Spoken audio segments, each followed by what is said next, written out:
This was 4 years ago, when I was 16 years old. It was a dark and stormy night. Perfect horror movie weather, right?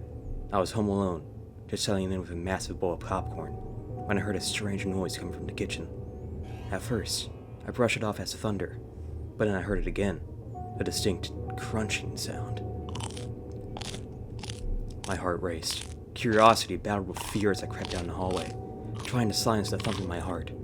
I peeked around the corner and froze. There, in my kitchen, stood a shadowy figure hunched over my snack cabinet. My mind raced. What was happening? I squinted and, in disbelief, saw a guy in a giant inflatable T-Rex costume, stuffing his face with my chips. I felt a wave of terror wash over me. Who breaks into a house dressed as a dinosaur? Hey!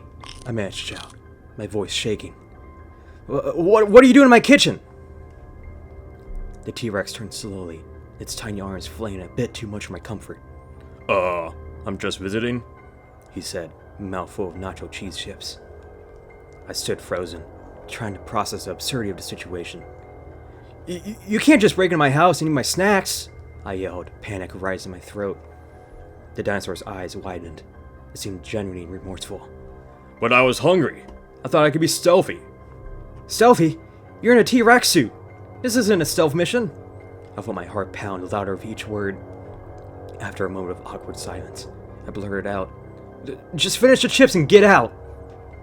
As he continued crunching, I noticed how bizarre and unsettling it was seeing a dinosaur-like creature devour my snacks.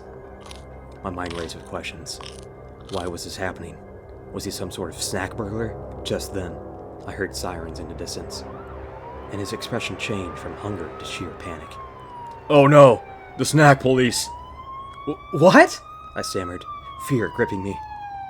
They'll arrest me for stealing your snacks, he exclaimed, looking genuinely terrified. I took a step back, my heart pounding. Wait, you're serious? In a frenzy, he shoved the empty chip bag aside and dashed out of my kitchen, crashing through the back door and leaving a trail of crumbs. The next morning, I woke up to find my kitchen in shambles, my heart still racing from an encounter. I couldn't shake the feeling of dread that hung in the air. Had I really just been threatened by a snack-stealing dinosaur? From that day on, I always check my snack cabinet before settling in for a movie night, glancing over my shoulder every time I hear a creak or a crunch.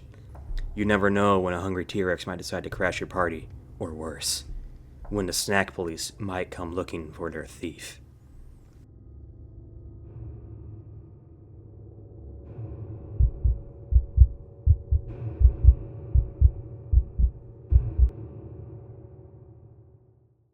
I'm a 19-year-old girl. Sorry, I'm a 19-year-old female. It was a Friday night. My friends and I decided to celebrate the weekend at our local Buffalo Wild Wings. You know, wings, beer, football, classic. Little did we know, we're about to experience something we'll never forget. As we walked in, the place was packed, the air filled with the smell of fried food and the sound of cheering fans. We stood at a booth near the back, ready to devour a mountain of wings. As we placed our orders, our server, a guy named Chad, gave us a strange look. You guys sure you want to order blazing wings? He asked, a hint of concern in his voice. Of course! We're ready for a challenge. We laughed, thinking he was just trying to hype us up. As the wings arrived, we could see the fiery sauce glistening under the dim lights. It looked intimidating, but we dug in. One bite in and our mouths were on fire, but we were determined. It was a rite of passage. About halfway through, something bizarre happened. The TV screens flickered, and for a split second, the game was replaced by a strange, grainy image of the restaurant. We all paused, confused. Was this a weird promotion? Then Chad returned, looking even more serious. Guys, you might want to slow down on those wings, he said. There's a legend about the blazing sauce. They say it's made with something supernatural. We chuckled, thinking he was just messing with us. Yeah, right. Just tell us where the bathroom is, Chad. But as we laughed it off, the atmosphere shifted, the lights dimmed, and the restaurant felt eerily quiet, as if the cheers from the game were sucked out of the room. Then, out of nowhere, we heard a low growl come from the kitchen. Suddenly, the air filled with an overwhelming heat. We looked at each other, wide-eyed, as a growl turned into a roar. The kitchen door swung open, and a massive figure stepped out, drenched in hot sauce, eyes glowing like jalapenos. It was the Winged Beast.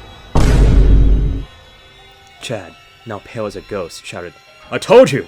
You summoned it with the blazing wings!" The wind beast charged toward us, its wings flapping like a tornado. We jumped up, knocking over our table, and sprinted towards the exit, but the door slammed shut, trapping us inside.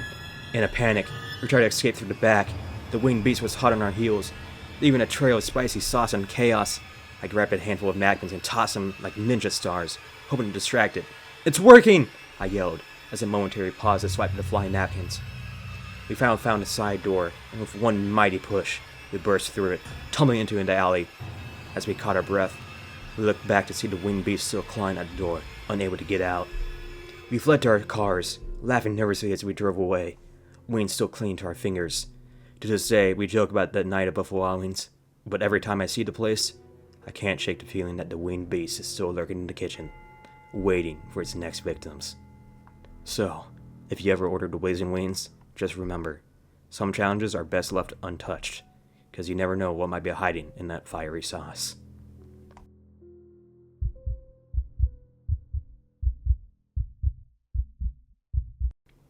This was 8 years ago, when I was 10 years old.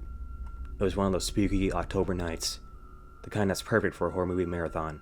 I was home alone, snuggled up on the couch, when I suddenly heard it, a soft whispering sound coming from the basement.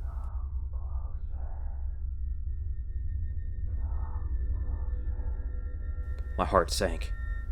Now, I've always been a bit jumpy about that basement. It's dark, cluttered, with boxes, and has a reputation for being haunted. Or, at least that's what my friends like to joke about. As the whispers grew louder, I thought, this is it. I have to check it out. I grabbed my flashlight, took a deep breath, and opened the basement door. The air felt heavy, and the light from my flashlight flickered ominously as I stepped onto the creaking stairs. With each step, the whispers intensified, swirling around me like a ghostly choir. Come closer. Come closer. My heart raced. What was waiting for me down there? As I reached the bottom of the stairs, I scanned the room. The beam of my flashlight revealed shadowy corners filled with junk. The whispers grew louder. You shouldn't have come down here. Panic bubbled inside me as I moved deeper into the basement, convinced I was about to meet my doom. Show yourself! I yelled, and then I heard it. A loud thud followed by a crash. I jumped back, my heart pounding. With shaking hands, I pointed the flashlight toward the source of the noise. It was a pile of boxes that had toppled over. I was ready to run, but then I noticed something shifting under the mess. Cautiously, I approached the pile, my heart racing. "What are you?" I gasped, half expecting a ghost or some terrifying creature to leap out. As I dug through the boxes, the whispers faded into an ancient silence. Finally, I pulled away a box, and there it was, my old stuffed bear, Mr. Snuggles, staring back at me with a goofy grin. I blinked. Seriously? Just you? The whispers had stopped. The only sound now was a faint rustle of the boxes. I let out a nervous laugh, feeling a bit foolish. I came down here for a ghost and I found a stuffed animal. Just then I heard one last faint whisper. Snuggle me. I stared at Mr. Snuggles, then back at the shadows. Okay, this is getting weird. I shrugged and decided to head back upstairs, leaving the whispering bear behind. From that night on, I made sure to leave the basement undisturbed. Whenever I heard whispers, I just shook my head, knowing it's probably just my imagination or the sound of old pipes. So, if you ever hear eerie whispers coming from your basement, don't panic. It might just be your old toys begging for attention, or maybe just the wind. Either way, it's probably nothing to worry about.